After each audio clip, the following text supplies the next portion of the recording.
And we are rolling another episode of Cash's Top 5, a very fun one today. Joining me, my friend Jessica Meuse. How's it going? Pretty awesome. Just quarantining, not going anywhere. It's cool.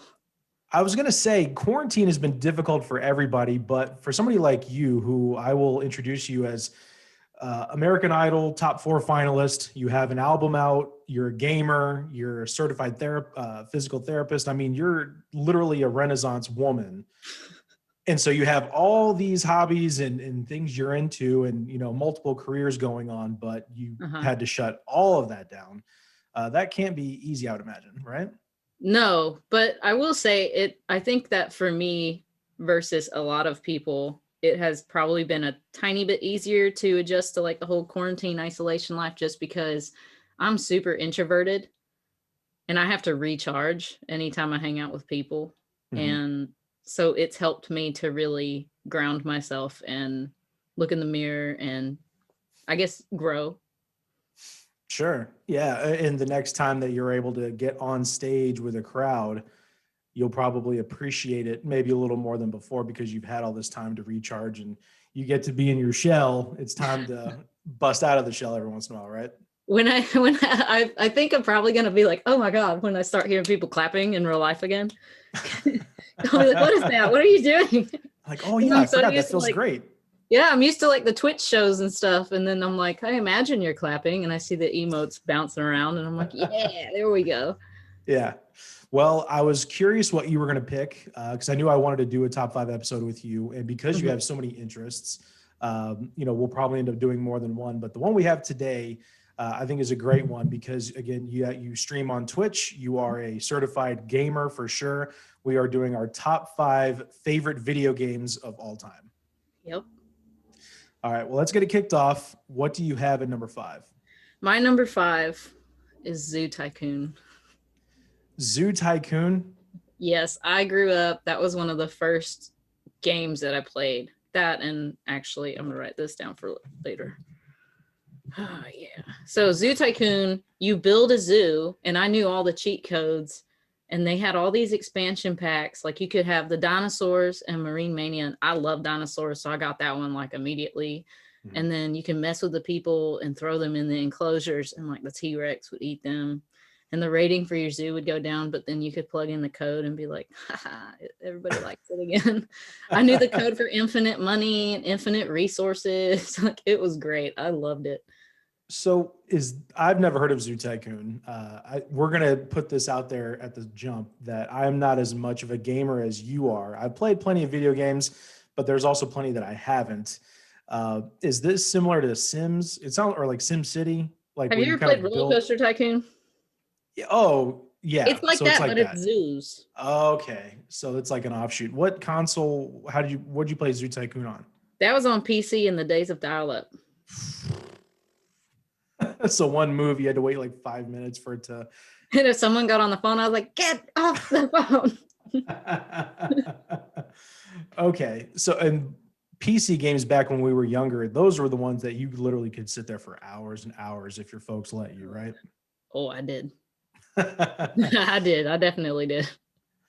Okay. So Zoo Tycoon, I don't think I have any PC games. I'm trying to think if I would have one as an honorable mention. We could talk about that at the end, but my number 5 for you is one that was a lot of fun because there's kind of a sweet spot here. Because again, like I said, I'm not much of a gamer. So the more current contemporary gaming, I'm not as into. So a lot of mine there's a little nostalgia. It's a little dated.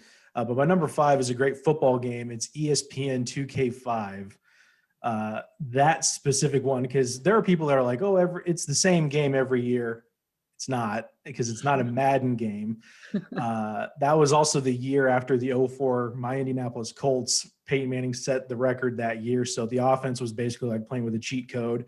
You could unlock characters like Carmen Electra and Steve-O and Jamie Kennedy and play with their teams. And it was just a lot of fun. I have memories of ordering pizza, getting Papa John's with my brother and having some Cokes and playing hours upon hours when we should have been outside, probably running around playing actual football. We were gaming inside.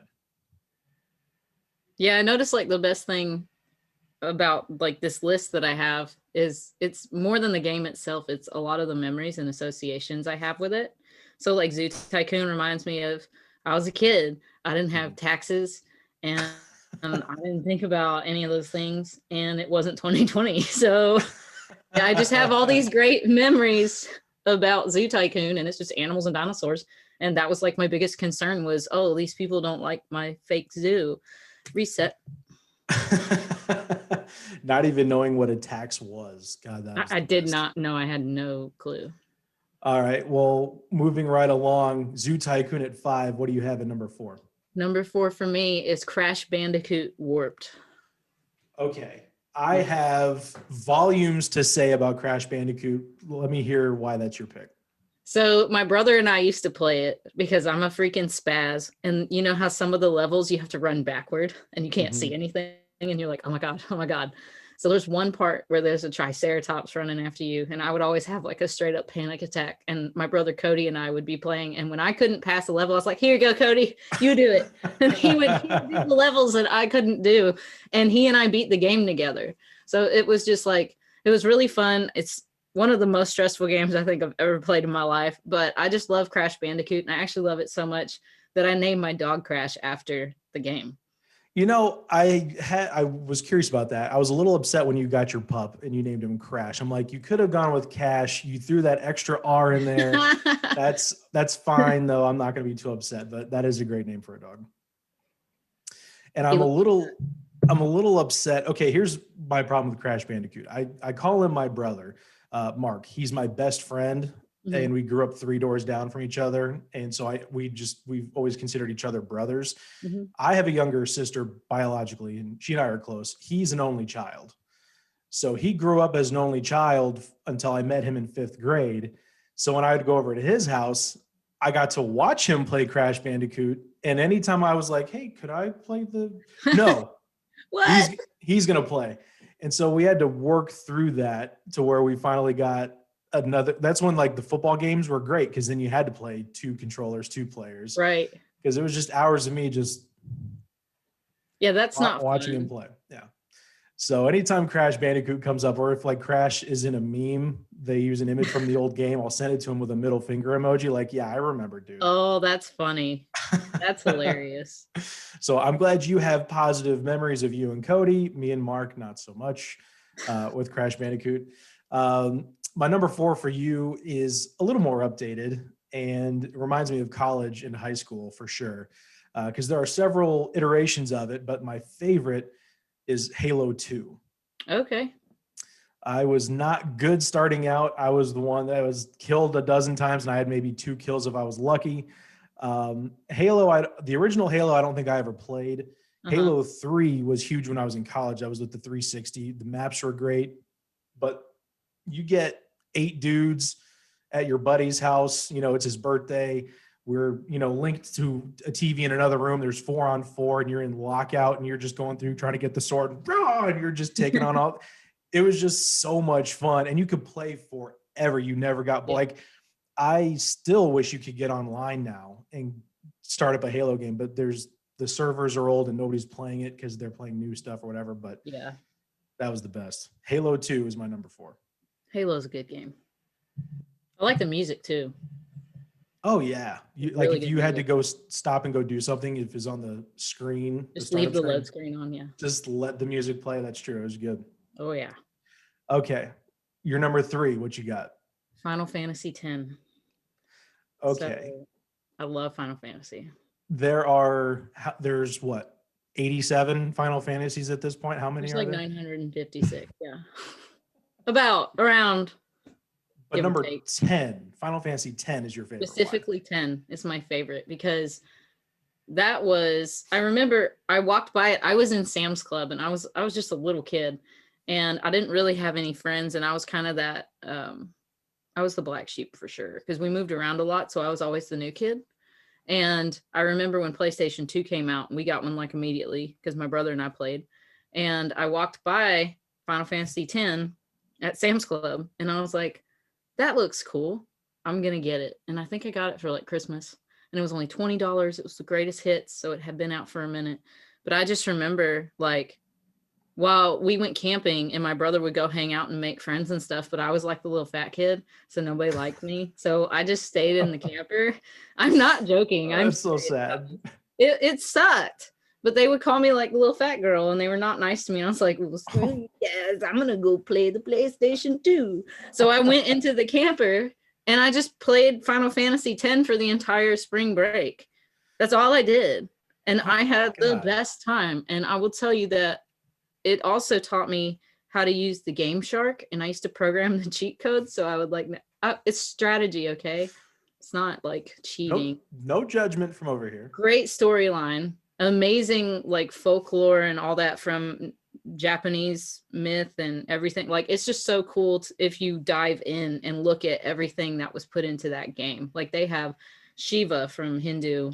They have Ifrit, which is a jinn, which is a genie. And they're like all these aeons, which are from another religion. And I just thought that was the coolest thing. So I got really obsessed with Final Fantasy X. I love that there are going to be people watching this that don't have any idea what the hell you're talking about. I love that Like, game what? and the music. So I discovered Nobuo Uematsu, who wrote for, I want to say that like he wrote for all of them up to 11 or 12, maybe 10 was the last one. I'm not entirely sure, but the music was gorgeous. And actually that's what inspired me to start playing piano. So I taught myself piano and it was Final Fantasy music that I played. Wow. Yeah. Wow. That's how much I love that game. It comes full circle, gaming and music for you.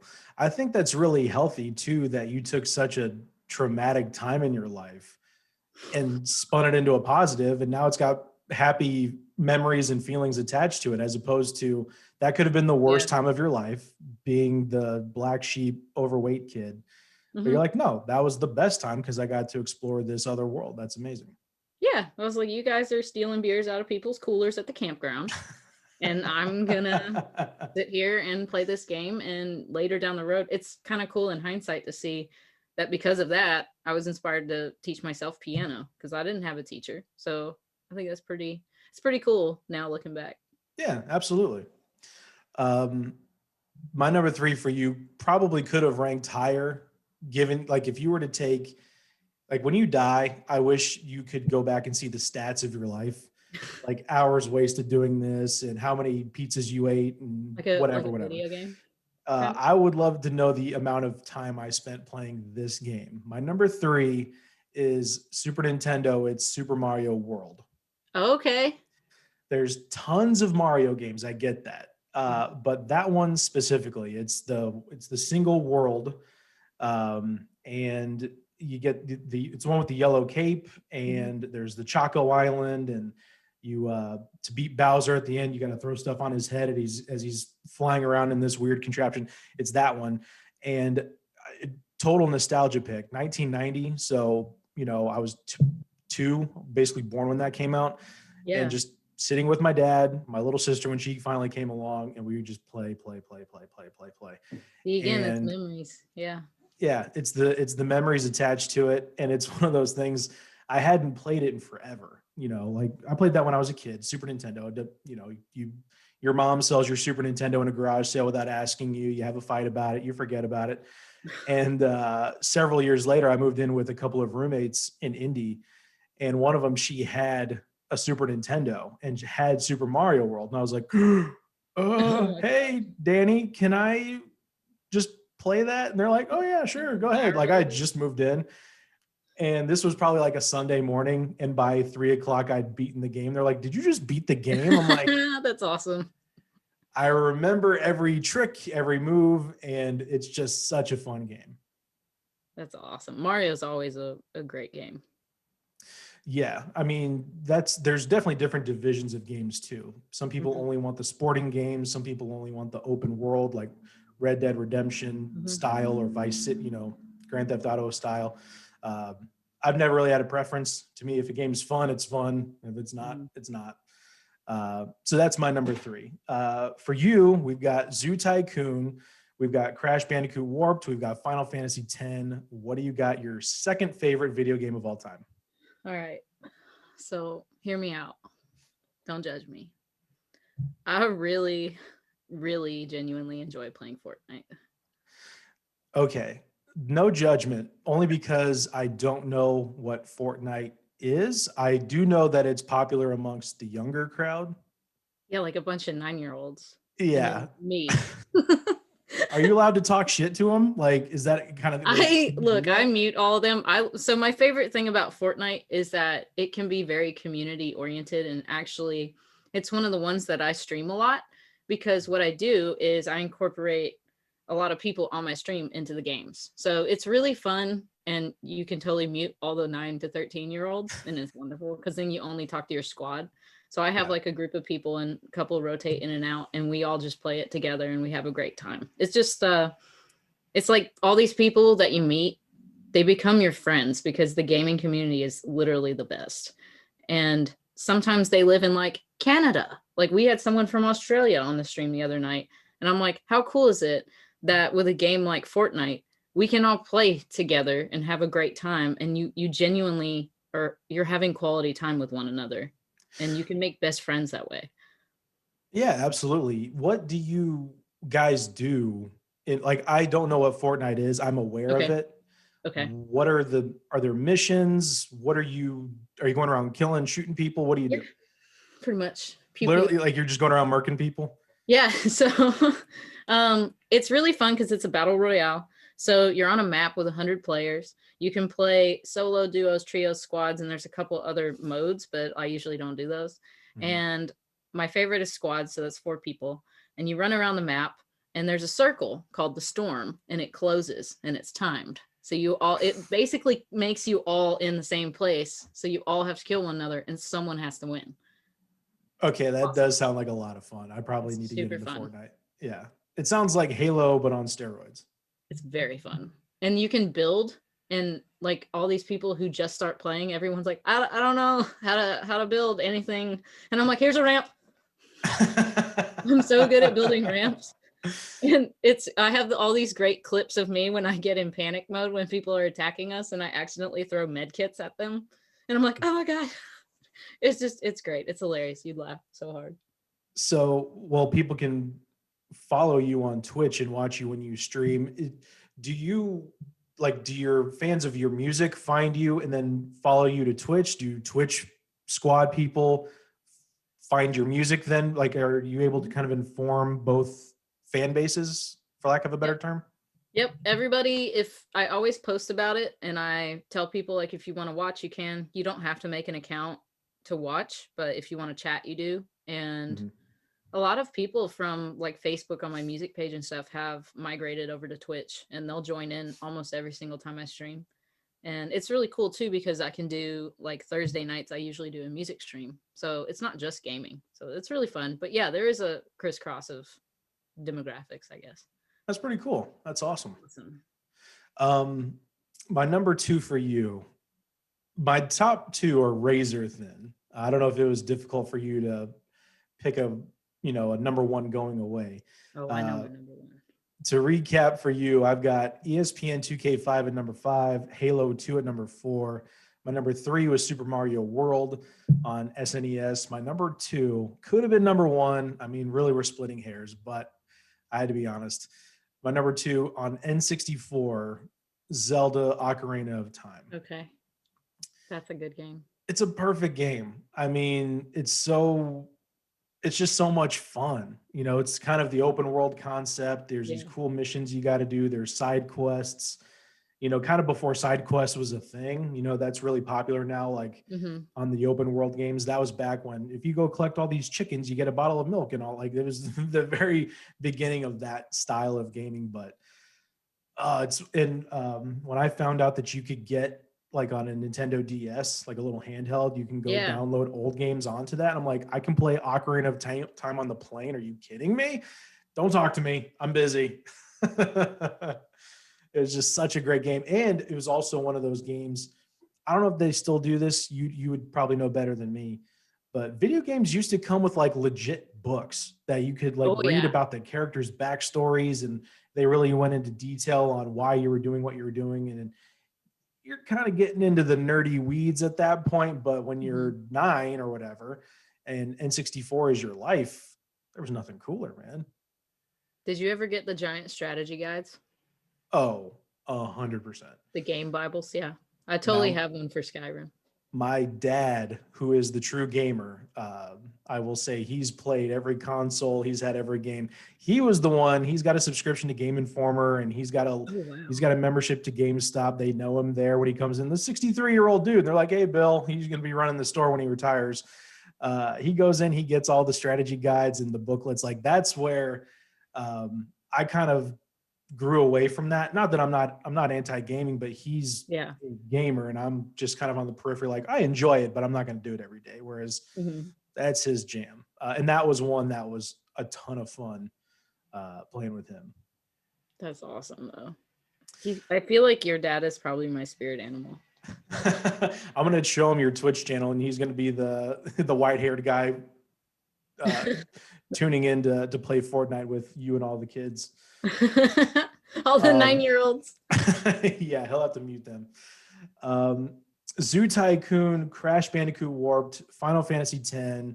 We have Fortnite at number 2. You said you knew your number 1 for sure. It wasn't even a question. Yeah. You got a number 1. It's Witcher 3. I love The Witcher. Oh, okay. My God. Quick question before you jump into why you love it so much. Okay. Did you love it before the TV series? I was playing it already, yeah. Okay. So this isn't a Henry Cavill. I mean, I love him too, but I genuinely love the game and I love the lore in it.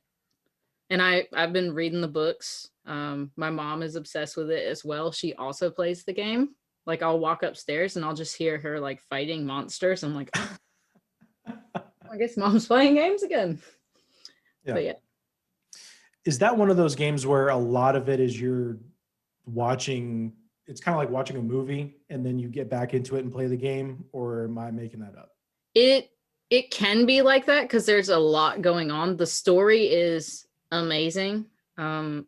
You know, you're talking about side quests. There are tons of side quests. There's so much content on that game. It took me like half a year to play the game. It was the first game I ever streamed on Twitch, and I just honestly fell in love with it. I love the whole idea of what a Witcher is, and I've always been that little nerdy girl who likes monsters and dragons, and you know, I used to get made fun of for it, and now I like get paid on Twitch to talk about it. And I think that's like the coolest thing ever. So I actually was thinking of playing Witcher 3 again because it's one of those that has multiple endings depending on what you do in the game. Yeah, it's kind of like the version of the book. Like if you want the unicorn to live, turn to page 62. If you want them to find the bear, turn to page 85. Like it's kind of like that, right? Depending on what decisions you make and who you talk to. Like that's one of those games you could play forever and ever and ever. There's always stuff going on, right? Yeah. Witcher could be a game that I just keep playing on my channel forever.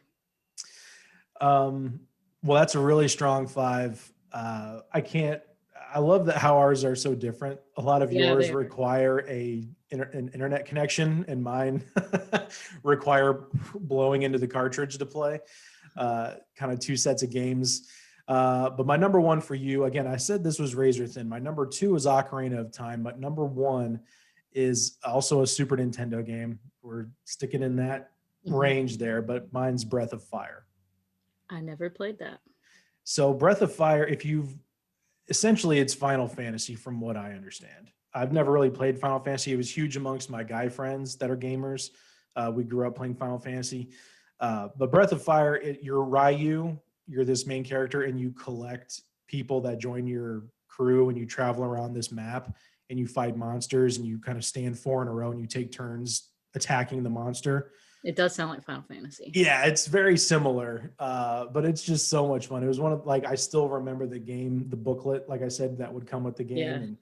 Yeah. And it's just funny because one of the things I love about gaming, like the fan fiction that comes with it, players or gamers will write stories about the characters and make up all kinds of stuff, and the artwork that comes from it, like the artwork for Breath of Fire, like there's this ox character and then there's this sorceress named Blue who's like half snake, and there's these really intricate artistic drawings and like tattoo kind of art. Yeah. And then it's a Super Nintendo, so when you see the characters, it's like this little green and blue block that clearly took a lot of imagination for them to get to that picture. But yeah, it's just such a fun game, going around killing monsters and learning spells, and I don't know, it was a lot of fun. That sounds fantastic. I highly recommend checking out Breath of Fire. I know you can. It's Super Nintendo, I believe. They released it on 3DS, and I think you can get it on Nintendo Switch. I'm not. I want to switch so bad. I want to play Animal Crossing. I want to play it so bad. I've got a 2DS, and I'm getting a little tired of it. I want to get the Switch so I can play other games and slightly better, bigger screen than the 2DS. But hey, I love that we had very little crossover. Also, you know, we come from two very different worlds when it comes to gaming. Thank you so much for taking the time to do the top 5, Jess. You do all kinds of stuff, like I said, singer, gamer, Renaissance woman. Where can people find you? Where can they watch you? Where can they listen to you? All that good stuff. Well, the easiest way to find me is to go to Google and type in Jessica Meuse. That's like the easy. Meuse. Yes, like me use this, me use that. Yeah. But I also obviously am very active on Facebook. My Instagram is at Jess Meuse. My Twitter is at Jess Meuse. And then my Facebook is facebook.com/idol Jessica Meuse, because when I was on American Idol, they made that my URL and now I cannot change it. Oh, that's nice. Yeah, it's awesome. Great. And then my Twitch is twitch.tv/Monster Meuse. Yeah. I stole that from my brother. Fantastic. You've got the Twitch channel. Hopefully people come check you out. You have an incredible voice. I know that's how we originally met. You were on radio tour, went through Indianapolis, and Stevie Nicks, Janis Joplin, Love Child. You just have such a wonderful voice. And I mean that, you know, a lot of artists come through on radio tour and you're like, good job. I hope it works out for you. And others, you're like, oh, wow, that's actually a lot of talent. So I thank you very much for taking the time to do this, and we'll talk to you soon, okay? Of course. Thank you.